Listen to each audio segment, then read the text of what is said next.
밑에 1번 대통령 정하는 28가지 지목 가운데서 597조가 있죠. 28가지 지목 가운데서 요게는 6가지 지목에 대해서는 과세하지 않습니다. 도로, 하천, 제방, 국어, 유지, 묘지 6가지 지목은 과세하지 않는다. 과거에 5회 시험 때는 예만 가지고 한 문제를 낸 적도 있습니다. 하지만 지금은 예만 가지고 한 문제 내고 하지 않지만 지문에 가끔 한 번씩 나오니까 지목 자체는 보시도록 도로, 하천, 제방, 국어, 유지, 묘지에 대해서는 과세하지 아니한다는 거. 그 가운데 단서가 있는 부분은 동그라미 1번 도로법상 도로는 물론이고 그다음 그 밖에 일반인의 자유로운 통행을 위하여 제공할 그를 목적으로 개설된 사설 도로도 과세하지 아니한다. 단서 나오죠. 대지안의 공지는 제외한다. 대지안의 공지는 제외한답니다. 요거는 과세합니다. 대지안의 공지는 여기에 건축 가능한 토지, 대지가 있다. 갑의 토지, 옆에도 건축 가능한 토지, 대지가 있다. 을의 토지. 이렇게 있는데 갑이 자기 땅에다가 건축물을 건축하면서 대지 경계선에 완전히 붙여서 이렇게 건축을 했다. 그럼 을이 질세라 나도 요 건물에 완전히 붙여서 이렇게 건축을 하고 이게 가능하다 불가능하다? 이렇게 만약 건축하면 제일 큰 문제는 뭐라죠? 화재가 나면 반드시 함께 탈 수밖에 없는 거야. 그래서 우리 건축법에는 대지 경계선 또는 건축선으로부터 일정 거리를 띄워서 건축하도록 하죠. 이렇게 하고 있잖아. 그래서 이게 바로 대지안에서 발생되는 공지 부분입니다. 이게 대지안의 공지, 대지안에서 발생되는 공지 부분이라고. 그러니까 문제는 이 대지안의 공지, 건물과 건물 사이에 틈이 있어서 사람들이 이쪽으로 통행하고 있다. 비록 도로 역할을 하고 있잖아. 하고 있다 해도 요거는 일반인들이 자유롭게 통행할 목적으로 개설된 게 아니잖아. 건축법상 어쩔 수 없이 발생된 부분이지. 그래서 요거는 비과세된 도로로 인정하지 않습니다. 그 다음 그 밑에 양가로 2번 양가로 2번 가운데는 동그라미 1번 보십니다. 동그라미 1번 군사기지 및 군사시설 보호구역 가운데서 통제보호구역 내 토지는 과세하지 않습니다. 군사시설 보호구역에는 통제보호구역도 있고 제한보호구역도 있는데 통제보호구역 안의 토지는 과세하지 않습니다. 다만 역시 단서가 나오지. 아무리 통제보호구역일 때도 전답과수원 대지는 과세한다고. 전답과수원, 재산세에서는 전답과수원을 농지라잖아. 농지와 대지는 과세합니다. 그러면 목장, 임야 이런 것은 비과세입니다. 통제보호구역 내 목장 비과세라고 해야 됩니다. 전답과수원, 대지에 대해서만 과세하는 대상 이렇게 삼고 있습니다. 그래 옛날 11회 시험 때도 비과세 아닌 걸 찾으라고 해서 통제보호구역 내 전답 이렇게 해서 전답과세는 과세지 비과세가 아니잖아요. 그렇게 삼은 적도 있고. 진짜 좀 질환 좋은 사람은 동그라미 3번 같으면 자연보존지구 내 임야 나오잖아. 자연보존. 여기도 말이야. 자연공원법에도 자연보존지구도 있고 자연환경지구도 있습니다. 자연환경지구 내 임야는 저율의 분리토지인데 자연보존지구 내 임야는 비과세는 토지 뭐 이런 것도 있습니다. 자연환경지구냐 자연보존지구냐 그렇게까지 따지면 진짜 조세 전문가 만들자는 이야기밖에 안 되니까 그게 신경 말고 참고적으로. 그 다음 3번 우리 취득세 할 때 공사장 사무소 임시흥행장 등 존속기간 1년 초과하지 않는 임시용 건축물 비과세하듯이 재산세도 1년 미만의 임시용 건축물은 비과세입니다. 단 역시 사치성 재산 등에 해당하거나 하면 당연히 과세할 거고. 그 다음 5번 4번은 신경 쓰지 말고 5번 행정기관으로부터 철거명령 받은 건축물 그리고 등 재산세를 부과하는 것이 적절하지 않은 건축물 또는 주택, 바로 건축물분에 한정한다. 행정기관으로부터 철거할 것을 명령받은 거나 그 밑에 보충학습 봐요. 지방세법 시행령에서는 뭐라 하냐니까 철거하기로 확정되어 철거 명령 받았거나 철거 보상 계약이 체결된 건축물 또는 주택, 그 주택 가운데 건축물분에 한정해서 그 의미는 뭐냐니까 재산세는 비과세는 모두 수입 발생 가능성이 없다는 걸 전제로 깔고 이야기를 하는 겁니다. 철거하기로 이미 확정되었다. 철거 보상 계약이 체결되었다. 이런 것은 더 이상 수입 발생 가능성이 없다고 치고 과세하지 않는답니다. 칠판 뭐 건축물 근데 주택하면 주택은 토지와 건물 합한 거잖아. 그래서 주택할 때는 주택 건축물 부분에 한정한다 말하지 밑에 토지는 말하지 않습니다. 그래서 언제나 토지는 과세하는 대상이 된다는 거지. 토지는 과세합니다. 건축물을 철거하는 거지 토지까지 철거되는 건 아니거든. 그래서 28회 시험 때 비과세 아닌 걸 찾으라고 해서 주택 건축물과 그 부속 토지인 대지 틀렸다. 정답. 부속 토지는 과세합니다. 언제나 철거에 관한 내용할 때는 건축물에 대해서만 비과세지 밑에 있는 딸리는 토지는 과세하는 대상 이렇게 이야기를 해야 됩니다. 599쪽 부가와 징수 과세 기준 1이야 당연히 6월 1일 요날을 기준으로 요날 현재의 대상에 요날 현재의 가액을 바탕으로 하여 세액을 산출해서 어떤 방식으로 징수한다? 신고 납부한다? 보통 징수한다? 보통 징수하잖아요. 보통 징수합니다. 보통 징수로만 징수한다. OX. 보통 징수로만 징수한다. OX. 맞는 지문입니다. 보통 징수로만 징수합니다. 신고 납부하는 세금은 하지 않으면 보통 징수로 가지만 처음부터 보통 징수로 시작한 세금은 끝까지 고지서, 체납고지서, 체납고지서에서 보통징수만 가지. 며칠 전에 재산세는 보통징수의 방법으로만 징수가 되묘하니까 이를 틀렸다고 하시면 꽤 많아. 이걸로만 하니까 틀린 거 굉장히 많거든 원래. 하지만 이거는 맞는 지문입니다. 고지서 나온다는 거지. 고지서는 기라고 하지만 납기 개시 5일 전까지는 발급하도록 되어 있습니다. 어떤 조세든 고지서는 반드시 납기 개시 5일 전까지는 발부하도록 돼서 5일 전까지는 발급하도록 되어 있습니다. 고지서 나온다. 그럼 이제 나오면 납부기한, 납부기간, 납기 나오죠. 납부기간 나와. 언제 내는가? 건축물, 선박, 항공기, 원래 전통적인 재산세. 토지와 통합되기 전에 원래 전통적인 재산세는 7월 16일부터 7월 말까지 냅니다. 토지는 9월 달에 냅니다. 토지에 대한 세금은 9월 16일부터 9월 말까지 냅니다. 16일부터 말. 다만 이제 건축을 할 때는 7월 달, 토지는 9월 달 이러면 되겠죠. 지금 무엇이 빠져 있다? 무엇이 없다? 주택이 없잖아, 주택. 재산세 주택은 토지도 포함시키지 않고 건축물도 포함시키지 않고 토지와 건축물 합쳐 주택에 대한 세금 나오거든. 주택은 언제 내냐고? 주택은 절반은 7월 달, 나머지 절반은 9월 달 이렇게 평분하여 냅니다. 혹시 주택에 대한 재산세는 주택 건축물은 7월 달, 토지는 9월 달 이러면 안 됩니다. 그렇게 말하면 산출하는 세금을 또 토지와 건물 비율로 또 나누어야 돼. 불편하니까 그냥 절반은 7월 달, 절반은 9월 달. 왜 이렇게 한다? 왜 이렇게 한다?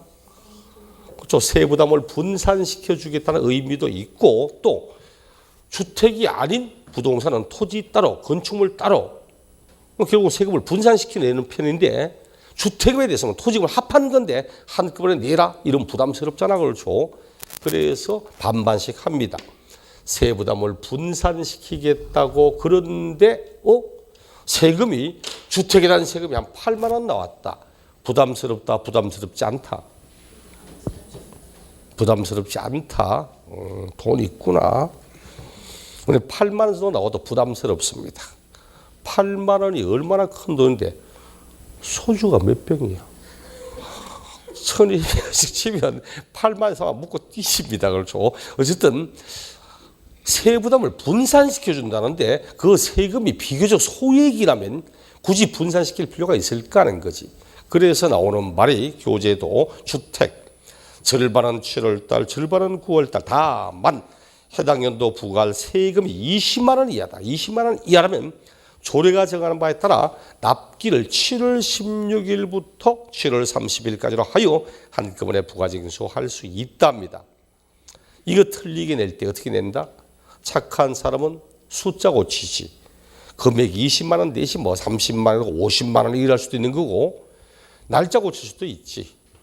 그 바로 이게 최근 나왔던 문제 정답이 20만 원을 이하라면 9월 16일부터 9월 30일까지를 납기로 하여 틀렸다 정답 이렇게 삼기도 했습니다. 독한 사람은 그 끝에 거 한꺼번에 부가징수 할 수 있다는 거지 한꺼번에 부가징수 하여야 한다 이러면 안 된다는 거지. 조례가 정하는 바에 따라서 우리 지자체는 대부분의 주민들이 중상층 이상이라서 20만 원 이하에 대해서는 크게 부담을 느끼지 않는다. 그럼 한꺼번에 할 수도 있어요. 그런데 우리 지자체는 중하층 중심의 사람들이 대부분 많아서 이 정도 금액 나와도 많이 부담스러워한다. 그럼 20만 원 이하라 해도 반반씩 할 수도 있다는 겁니다. 조례가 정하는 바에 따라 조례는 어디서 하죠? 지자체 의회에서 하는 게 조례거든. 각각의 지자체 재정 상태에 따라서 주민들의 생활 상태 등에 따라서 반드시 한꺼번에 해야 되는 게 아니라는 게 한꺼번에 할 수 있다는 거지. 그리고 14회인가 24회인가 한번 나왔던 내용 가운데 제일 비겁한 게 이거에서 토지에 대한 세금이 20만 원 이하라면 한꺼번에 할 수가 있고 아무 의미가 없어. 그렇죠. 주택에 대한 부분입니다. 근데 많은 분들이 앞에 거는 보지도 않고 그래 20만 원 이하구나 7월 달에 한꺼번에 할 수 있구나 오케이 이래가면 안 된다는 거지. 토지와 건축물은 가액이 얼마라고 하든 무조건 요 날짜밖에 없고 주택에 대해서만 절반이지만 소액이라면 한꺼번에 할 수도 있다 이렇게 이야기를 합니다. 납기도 생각보다 종종 시험 나옵니다. 그리고 주택에 관련된 요 부분도 꼭. 그다음 수시부가는 위에는 이제 법이 정하고 있는 정상적인 납기고 수시부가는 세금이 누락됐다든지 아니면 계산을 잘못한 착오 등으로 계산이 잘못됐다든지 그럼 어떡할 거냐는 거지. 그럴 때는 방금 말한 요 날짜와 상관없이 수시로 그 세금을 부과할 수 있다. 이게 수시부과라는 부분입니다. 우리 수시부과하는 세금 납세무가 언제 성립한다? 수시부과할 사유가 발생하는 때 성립한다. 이렇게 하지. 납세무 성립 시기 할 때 수시부과하는 조세는 수시부과할 사유가 발생하는 때 성립하고 이렇게 합니다. 그 다음 뒷장 보니까 보통징수의 방법으로 하고 2번 보통징수로 하되 재산세를 징수하려면 토지, 건축물, 주택, 선박, 항공기로 구분한 납세 고지서에 과표와 세금을 적어가는 것이 당신 전체 재산세 얼마? 이 나오는 게 아닙니다. 토지, 건축물, 주택, 선박, 항공기로 구분한 납세 고지서에 따로따로 과표와 세액을 적어서 언제까지 납기 개시 5일 전까지는 발급을 해야 되고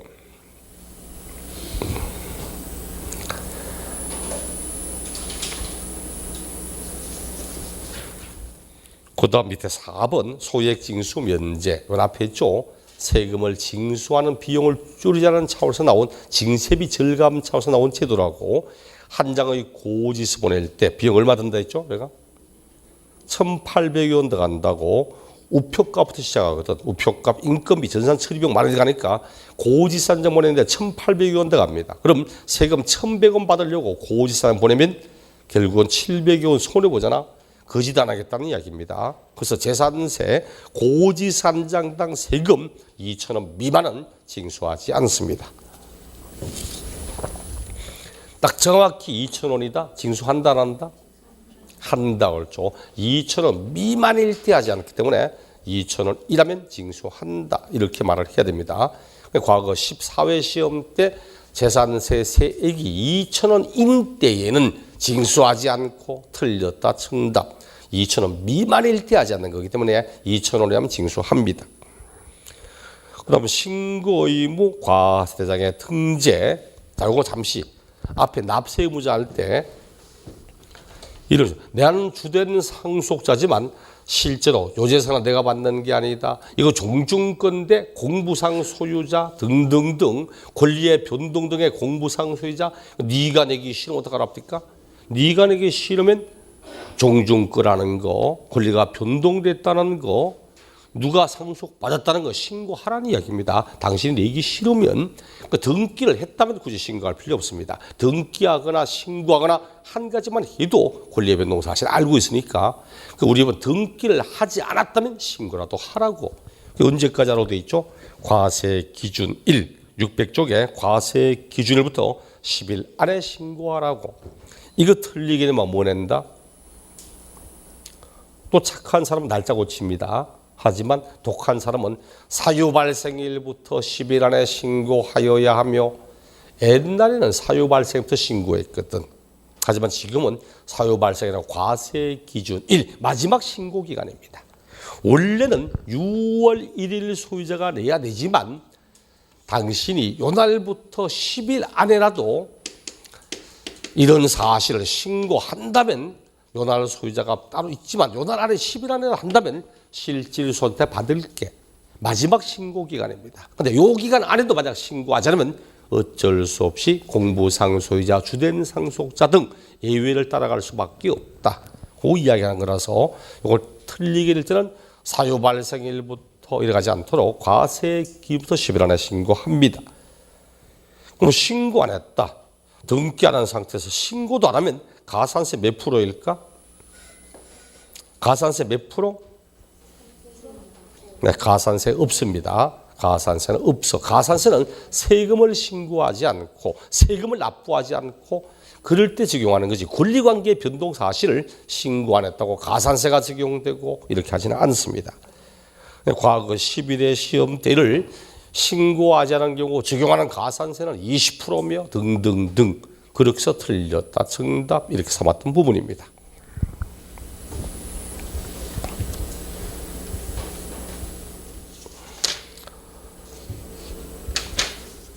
그 다음 뒷장 6번 세부담의 상한. 세부담의 상한, 이제 보유과정의 세금, 재산세, 종합부동산세 이런 것들은 세부담의 상한이라는 게 있습니다. 예를 들어서 우리 2001년부터 참 부동산이라는 게 그래. 1980년도 80년 중반부터 80년, 81년, 82년, 83년부터 상당히 많이 큰 폭으로 올랐습니다. 80년 들어오면서 우리나라 입장에서는 3저 호황이 들어왔습니다. 그러면서 이제 부동산이 많이 상승을 해서, 그러다가 86년 아시안게임이 있지, 88 올림픽 게임을 했지, 그 과정에서 세계적으로 많이 알려지기도 하고 하면서 이 당시 주가도 참 많이 올랐어. 금융주, 특히 건설주 같은 거 참 많이 올랐습니다. 금융주식하고 은행, 증권사, 그리고 건설주 참 많이 올랐어. 80년 초중반 이후부터 90년 초반까지 한 2배 정도 올랐습니다. 2배 정도. 한 6, 7년 동안 부동산 가격이, 주택 가격이 2배가 올랐어. 오다가 97년, 92년, 93년 또 2배까지 계속 서서히 상승하다가 97년도 IMF 환란 터지면서 쫙 빠졌다가 IMF 환란 끝나가는 시점에 2001년부터 다시 새롭게 더 폭등을 했습니다. 문제는 요 시점에 봐. 요 시점에 내 아파트가 2억이었다. 그래서 재산세 20만 원 냈다. 20만 원 냈다. 그런데 딱 1년 사이에 1년 지났는데 이게 3억짜리가 됐더라. 그러니까 세금이 30만 원 나왔다. 아파트 1억 정도 오르면 세금 10만 원 정도 더 내실 용이 있다 없다. 1억 정도 오르면 세금 10만 원 정도 더 낼 용이 있다 없다. 있다. 또 1년 지나니까 2억이 올라서 5억짜리가 되었다. 5억짜리니까 누진세다 보니까 60만 원 나왔더라. 60만 원. 아파트가 2억 정도 올랐다. 그럼 세금 30만 원 정도 더 낼 용이 있다. 이렇게 했는데 다음에 IMF 환란 터지면 폭락해가지고 다시 이게 2억 8천 돌아와 그랬다. 이래 되면은 많이 올랐다고 해서 받았던 세금 떨어지면 돌려준다, 안 돌려준다? 안 돌려줍니다. 그렇죠. 재산세, 주택 가격이 상승한다는 것은 장부상의 평가 가치가 상승된 겁니다. 내 주머니에 돈 들이기 전까지는 올라봐야 아무 의미가 없어. 주식도 그렇잖아. 나도 하나 샀는데, 아이고, 이게 웬 떡입니까? 실제로 하나 샀는데 좀 이익 좀 본 게 있어. 50이라고. 옛날에 본드 만들던 회사인데 지금 마스크도 생산합니다, 이게. 그 이웃실도 보니까 뭐 코로나가 뭐 중국에서 뭐 건너오고 하기야. 그래요. 그래 딱 그 다음 날 딱 들어가서 차 들어가서 50 주식 샀습니다, 제가. 3,200원 주고 샀거든. 3,200원 샀는데 이게 자꾸 퍼지기 시작하면서 한 2, 3일 딱 지나니까 갑자기 상한가를 탁 치다가 팍팍팍 하면서 10,000원인가에 넘어가더라고. 제가 딱 정확히 9,800원에 팔았습니다. 9,800원에. 딱 3배 이상 벌었어. 팔고 나니까 쭉쭉쭉 또 빠져요. 쭉쭉쭉. 차트상에 있거든. 고점에서 3분의 2천원까지 내려오면 또 사면 돼. 또 쭉 빠지기에. 그날 아침에는 이게 안 빠지고 올라가지도 않고 쭉 흘러가는 거야. 새로 샀습니다. 5,800원에 새로 샀는데 이게 어제 날짜로 12,000원 가더라고 또. 그래서 어제 날짜로 팔았습니다. 이러니까 딱 2번 거래요. 요걸 딱 2번 거래해서 집에 딱 가니까 4,200만 원인가 내가 벌더라고. 벌어놨습니다. 나는 마스크 안 쓰는데 마스크 내가 사줘야 되는데 원래 주식이. 어쨌든 남들 불행이 뭐 남의 행복일 수도 있어. 어쨌든 남의 행복을 남의 불행이 찾으면 안 되지만 이건 빤히 보이는 건데요. 뭐. 아 이게 뭐 코로나 갖고 타니까 아 이런 백발백중 마스크는 많이 팔릴 거고 그 밑에 딱 사놓으니까 안에 올라가더라고. 주식은 항상 올라가면 또 기본적으로 장난친 놈이 있거든. 밑에 누르는 놈이 있습니다. 딱 누르면 또 누른 상태에서 아직까지 이 사태가 끝난 게 아니기 때문에 반드시 새로 튈 거거든. 그 적정선에 눌러줄 때 새로 사면 또 튀게 돼 있어. 그 다음부터 지금부터 몰라. 가만히 있다가 갑자기 대구 사태가 터지면서 이게 또 상황을 새친 거야. 앞으로도 한두 번 더 올라갈 확률도 있지만 이걸 끝까지 내가 지고 있을 필요는 없기 때문에 이게 뭐냐니까 계속 내가 안 팔고 계속 가지고 있다 쳐봐요. 와, 막 몇천만 원 벌다 친구들 다 불러가지고 야야 형님이 막 적어도 막 3천만 4천만 벌었다. 술 한잔 하자. 대대적인 잔치를 했어. 그 다음부터 폭락해버리면 나한테 술 얻어먹었던 놈들 이 개원할까 안 내고 안 개원한다는 거지. 이건 문제인 거야. 이런 식으로 상승할 때는 올랐다고 많이 받았다가 떨어져 돌려주는 게 없거든. 세금은 피 같은 현금 나가야 되는데 이런 문제가 생기다 보니까 우리 법은 좋아. 그러면 원래 산출한 요 세금이 직전 연도 그 재산에 대하여 부과된 세금의 일정 비율을 초과한다면 초과된 부분은 징수하지 않겠답니다. 이제 세부담의 상한선을 딱 거두는 거야. 원칙은 토지건축물, 원칙은 100분의 150이야. 100분의 150. 100분의 150. 작년 납부한 세금의 1.5배를 초과할 수 없도록 하겠다는 거지. 그럼 작년 세금 30만 원 냈는데 이번에 60만 원 나온다? 이 사람 내는 게 아니고 45만 원이 끝이다. 이런 식의 내용입니다. 단 이건 이제 주택을 예를 들건데 제가 단 주택에 대해서만큼 별개야. 주택. 교재도 주택은 자, 세부담의 상한 보니까 위에 해당 재산에 대한 재산세 산출세액이 직전 연도 해당 재산세액의 100분의 150을 초과할 때는 100분의 150이라는 금액을 해당 연도 징수할 세액으로 한다. 원칙은 작년 납부한 세금의 1.5배, 150%입니다. 단 주택은 다음과로 한다. 1번 3억 이하다. 공시가격 3억 이하인 집은 100분의 105입니다. 작년 납부한 세금보다 5%를 더 초과시키면 안 돼. 2번 3억 초과 6억 이하다. 100분의 110. 작년 납부한 세금의 10%를 더 초과시키면 안 됩니다. 3번 공시가격 6억 초과다. 그럼 100분의 130. 작년 납부한 세금의 30%를 더 초과시키면 안 됩니다. 여러분 집에 재산세 고지서 나오면 제일 먼저 봐야 될 것은 앞에 과표 나옵니다. 과세 표준 얼마다 딱 보이거든. 뒷장 넘기면 세율표 있습니다. 그 마찬가지로 금액 맞는가부터 확인하고 그 다음에 해당 구청에 전화해서 작년에 얼마 냈는가 작년 납부한 세금 한번 확인해 보시기를. 잘못 부과되는 확률이 굉장히 많습니다. 세부담의 상한을 적용 안 시키고 과세 표준 곱하기 세율에서 금액 나오면 이 금액 그대로 부과시키는 이런 거 굉장히 많아요. 반드시 작년 낸 금액의 비율이 맞는가 반드시 확인해보고 그 금액보다 정확히 20%의 지방교회세인가 금액도 확인해보고 한번 해볼 필요가 있습니다. 몇 년 전에 시민단체에서 세금이 잘못 부과될 확률이 얼마일까? 한번 확률을 따져보니까 잘못 부과될 확률이 40% 넘는답니다. 세금 자체가 잘못 부과되는 확률이 너무 많답니다. 거기다가 잘못된 거 아닌가 이의 신청 등을 했을 때 이기는 확률이 70%가 넘더랍니다. 그만큼 세금이 잘못 부과되는 거야.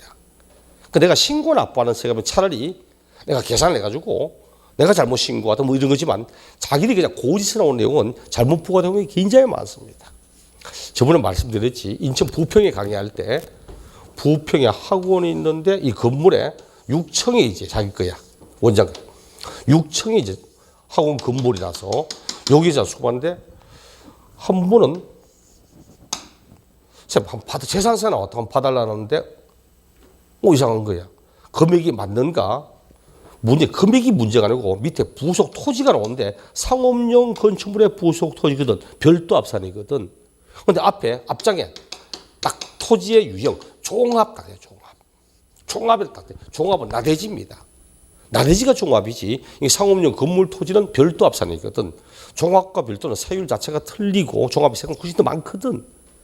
그래서 지금 세금이 금액이 맞는 게 문제가 아니고 토지 유형 자체가 잘못됐다고 왜 종합이냐고 왜 나대지로 돼 있냐고 한번 구청 가서 확인해 보라니까 딱 갔다 오더만은 맞아.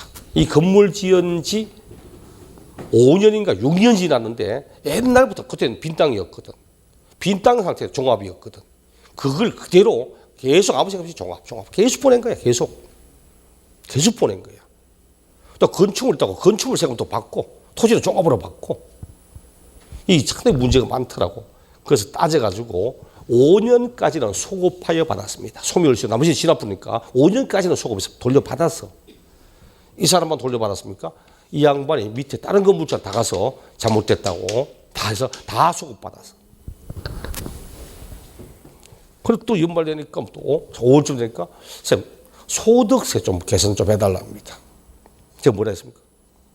그건 못 한다고. 그건 근데 알 수가 없다고. 모른다고. 왜? 이렇게 해서 자기가 돌려받은 5년 동안 돌려받은 세금이 뭐 100몇십만 원인가 돌려받았더라고. 이 양반들 같이 치면 거의 뭐 1,500만 이상 돌려받았답니다. 나한테는 10원 소주 한 잔 안 사주더라. 그리고 또 소득세, 아이고, 이 양반아. 머리카락도 많으면서 왜 그 짓 하냐고 내가 이야기했습니다. 속으로. 그냥 모른다고 이야기를 하지. 자기들이 1,500만 원 돌려받았으면 십시일반 돈 좀 받아서 나한테 15만 원 줘야 될 거 아니야. 다만 1%라도. 맞잖아, 그렇죠? 그래야 다음에 또 뭐가 잘못돼도 나한테 물어보고 하는 거지. 진짜 내가 종로에 있을 때 우리 학원의 건물에 경비 서시는 분. 학원 건물에 경비 서시는 분. 이분이 저 양평에 뭐 상속받은 땅하고 막 농지하고 막 하기에 내가 계산을 해줬습니다. 어디 가서 뭐 내용도 모르더라고. 제가 다 내가 다 계산해가지고 다 끝냈습니다. 끝내고 끝났어.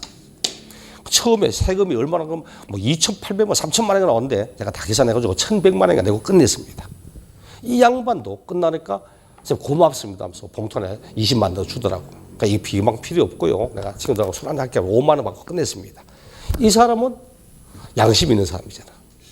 이 양반들 건물 가지고 있으면서 10원 소주 한 잔 안 사면서 소득세도 또 계산해달라고. 이 양반 내 것도 계산하기 바쁜 판에 내 소득세도 내 후배한테 맡기는데 무슨 그래 살지 맙시다. 자, 이거 뭐냐니까 이렇게 잘못 부과되는 확률이 굉장히 많다니까.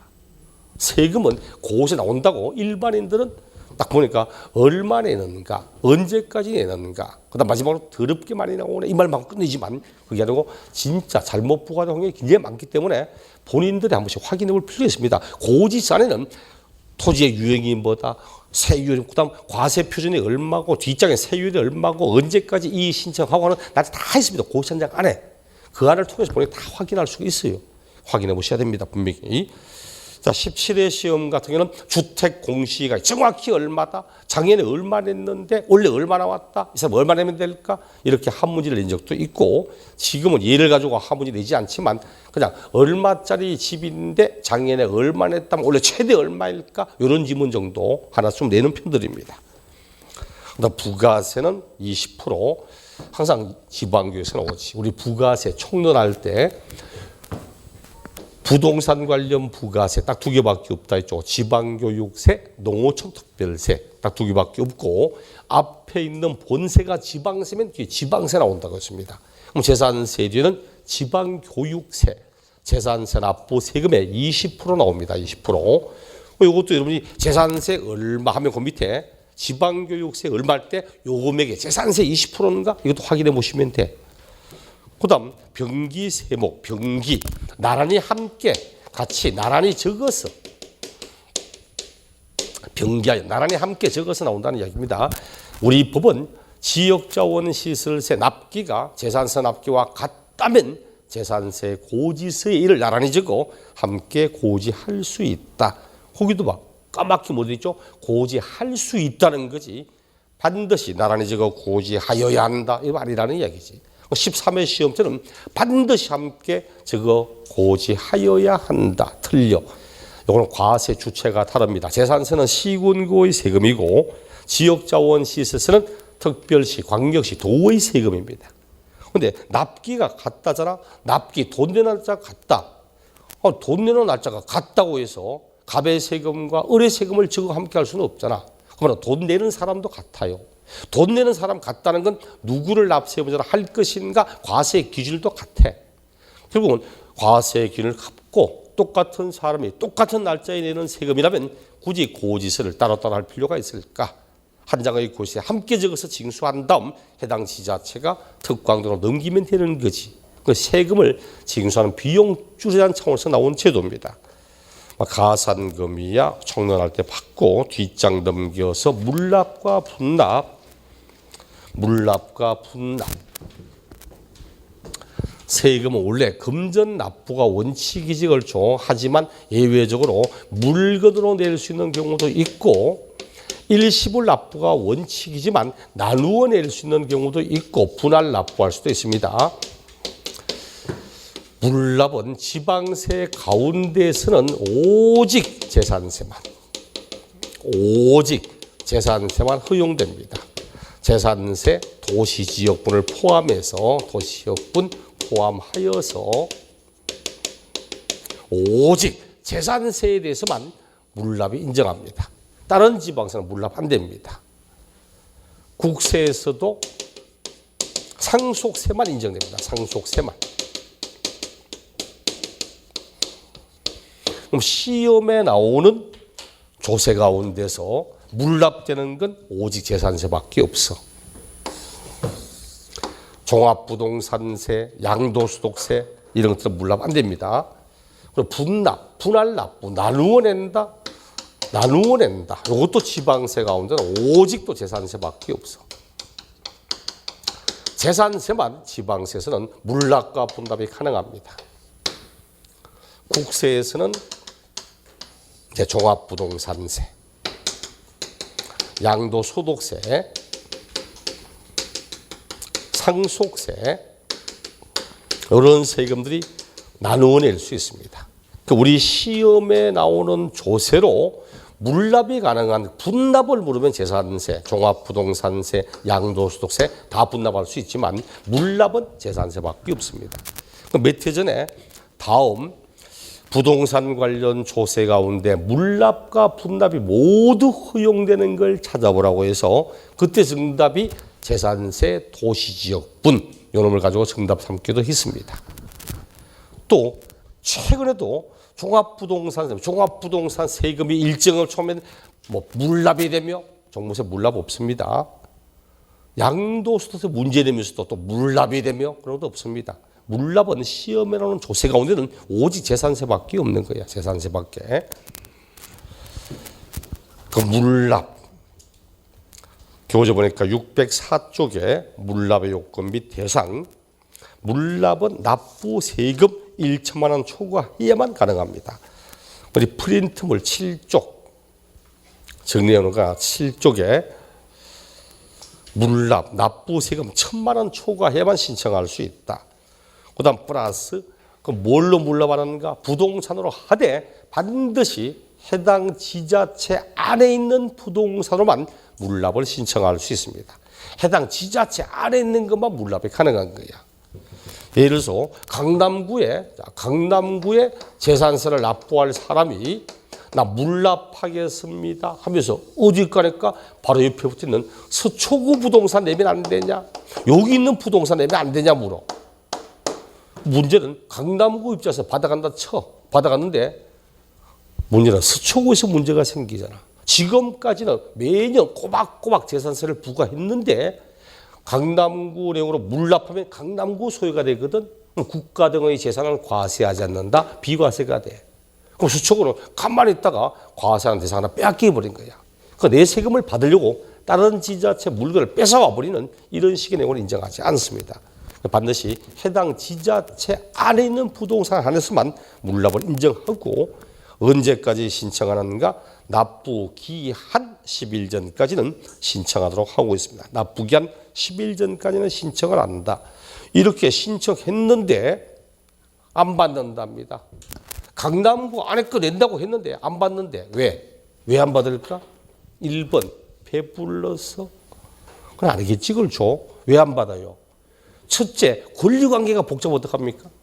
토지 낼게요 하는데 지상권에 설정돼 있고 건물 낸다는데 선저당 잡힌 게 여러 개가 있고 등등등 권리관계가 복잡하면 일단 안 받아. 두 번째, 이 사람이 내겠다는 부동산이 자기들이 받을 세금에 충당될 만큼의 가치가 없는 부동산일 수도 있잖아. 안 받아. 그럼 안 받는답니다. 그럼 어떻게 하면 되죠? 허가 안 한답니다. 그럼 금전 납부하여야 한다. OX.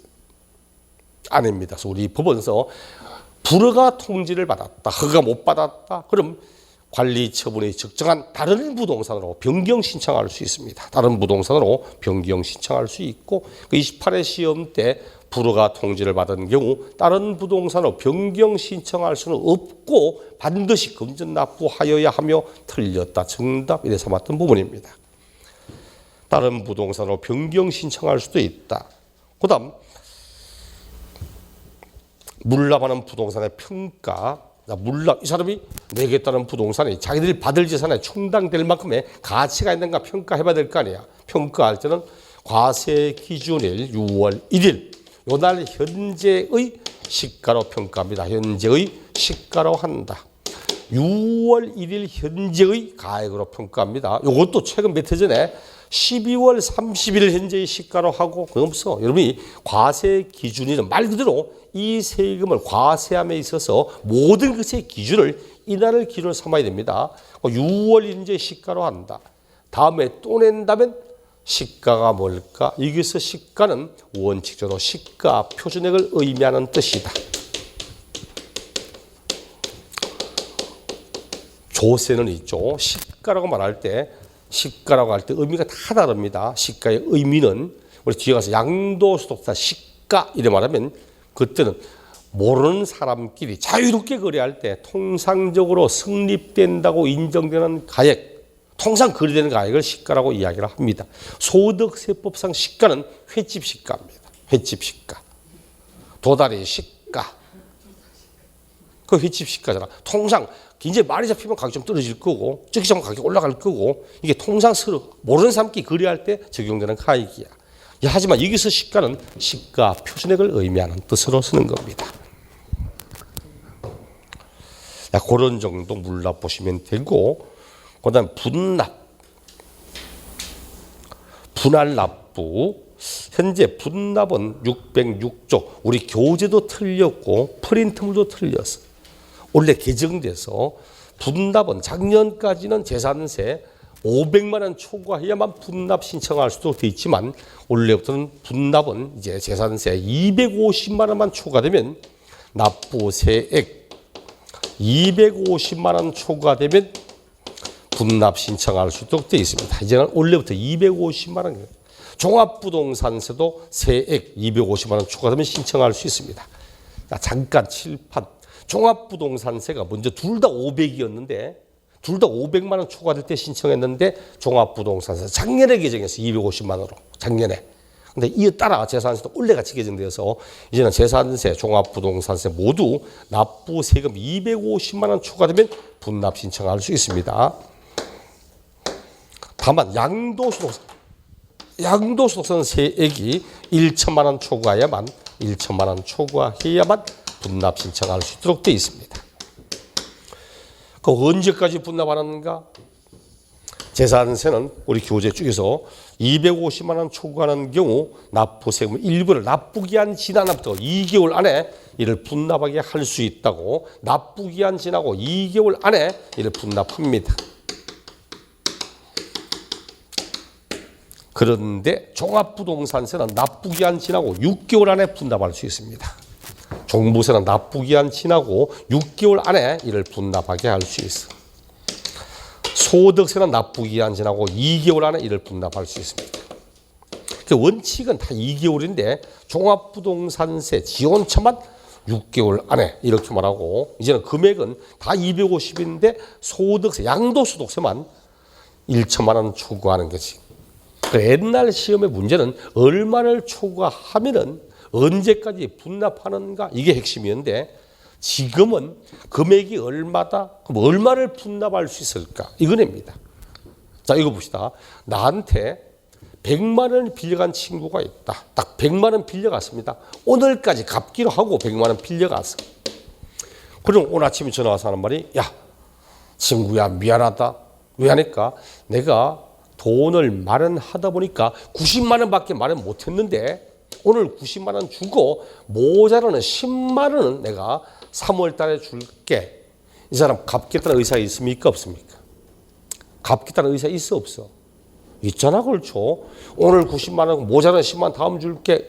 근데 오늘 전화한 말이, 야, 미안하다 한데 목소리 전혀 미안한 기색이 없어. 왜 하니까 10원도 없는데 10원도 없는데 내가 다음 달 줄게. 이거는 떼먹겠다는 의사가 보이는 것 같아.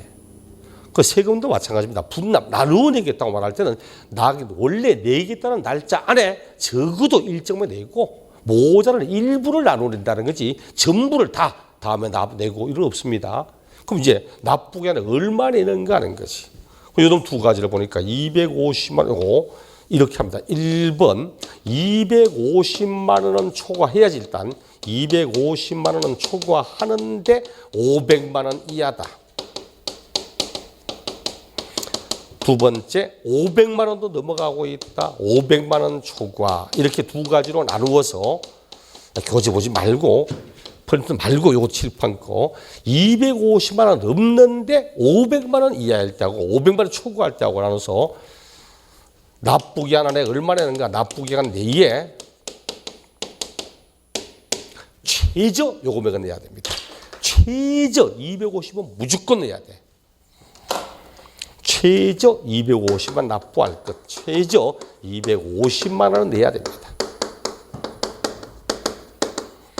그럼 세금 400만 원 나왔다. 400만 원 넣으면 250원 무조건 내야 돼. 물론 그 이상 내도 상관없습니다. 300을 내든 350을 내든 상관없어. 최저 250원 내야 돼. 그럼 분납할 수 있는 최대 가능 금액은 분납할 수 있는 분납 가능 금액은 나머지 금액 250만 원을 제외한 나머지 금액은 이제 분납할 수 있습니다. 그럼 400 나왔다. 250 내고 150 가능해. 그러니까 지금 시험 문제는 재산세액이 400만 원인 경우 분납 가능 금액은 150만 원이다. 이런 식으로 문제를 낸다는 뜻이야. 대신 2번 나왔다. 500만 더 초과된다. 최저 절반은 내야 됩니다. 최저 절반은 내야 됩니다. 나머지는 분납할 수 있습니다. 그럼 재산세 800만 원 나왔다. 400은 무조건 내야 돼. 400은 그거 나머지 분납해서는 나머지 절반의 금액을 분납할 수 있도록 되어 있습니다. 이렇게 패턴 보시면 돼요. 1번은 딱 나오면 요 금액은 무조건 내고 나머지는 분납할 수 있다. 2번 나오면 절반은 무조건 내고 나머지 분납할 수 있다. 그러니까 여러분 뒤에 가서 양도소 나오면 1천 초과 2천 이하. 2천 초과 이래 나옵니다. 그럼 어떻게 하면 돼? 1번 나오면 1,000만 원은 무조건 내고 나머지는 분납할 수 있다. 밑에 거 나오면 절반은 무조건 내고 분납할 수 있다. 이런 거라서 1번, 2번 딱 넣어서 1번은 이 금액은 무조건 낸다. 나머지는 분납할 수 있다. 2번 절반은 무조건 낸다. 나머지는 분납할 수 있다. 이런 패턴을 기억하시면 됩니다. 자, 그래서 금액에 관한 분납도와 언제까지 신청하냐고 분납은 납부기한 안에만 신청하면 됩니다. 물납은 납부기 한 10일 전까지 신청하라고. 왜? 허가에 관한 내용도 봐야 되고 물납재산 평가도 해봐야 되고 등등 하니까. 하지만 분납은 그냥 납부기한 안에만 신청하면 됩니다. 내가 오늘 가서 7월 16일부터 7월 30일, 7월 30일 가서 나 세금이 이 금액 초과하거든요. 나누어 낼게요. 사실 우리가 배우기는 이래 배우지만 내가 계산할 필요 없어요. 나누어 낼게요. 다시 분납 신청하면 그 담당 공무원이 납부기한 안에 내야 될 금액하고 납부기한 지나서 내야 될 금액의 고지서를 따로도 줍니다. 다만 공무원들도 줄 때 내가 400만 원이다. 그럼 공무원들은 내가 분납할게요 하면 250만 원짜리 고지서하고 150만 원짜리 고지서 나눠주거든. 난 그럴 필요는 없고요. 나는 300만 원 내고 나머지 100만 원 나눠낼게. 이럴 수가 있기 때문에 이제 보자는 거지. 아무런 말 안 하면 요금액 무조건 딱 요금액 고지서하고 나머지 150만 원 고지서 2개 줍니다. 주면 요금액 고지서는 오늘 내고 나머지는 다음 2월 안에 내고 이렇게 하면 된다는 거지. 요놈까지가 재산세였네. 오른쪽 페이지 607쪽에 재산세 물납 설명 틀린 거 하니까 뭐 재산세 물납 신청을 하려면 세금은 1,000만 원 초과하여야 하며 오케이. 2번 강남구와 경기도 성남시 부동산을 소유하는 자가 성남시 소재 부동산 재산세 물납하려면 성남시 안에 있는 부동산만 가능하다. 오케이. 반드시 해당 지자체 안에 있는 것만 되는 거야. 이렇게 해서 물납하면 납부기한 안에 세금 납부하는 걸로 봅니다. 동그라미 3번. 원래 날짜 많이 지나가요. 원래는. 하지만 이렇게 절차에 따라서 물납하면 납부기한 안에 납부하는 걸로 보기 때문에 가산금이라든지 이런 건 없고. 4번 언제까지 신청하고 납부기한 10일 전까지 신청을 하고. 5번 물납 신청 후 불허가 통지를 받은 경우 해당 시군구 다른 부동산 변경 신청은 허용되지 않으며 금전으로만 납부하여야 한다. 당연히 틀렸다 그렇죠. 이렇게 내기도 하고 아니면 지문 안에 한 개 좀 내기도 합니다. 601쪽 제일 끝에 예제 24회 문제 나오죠.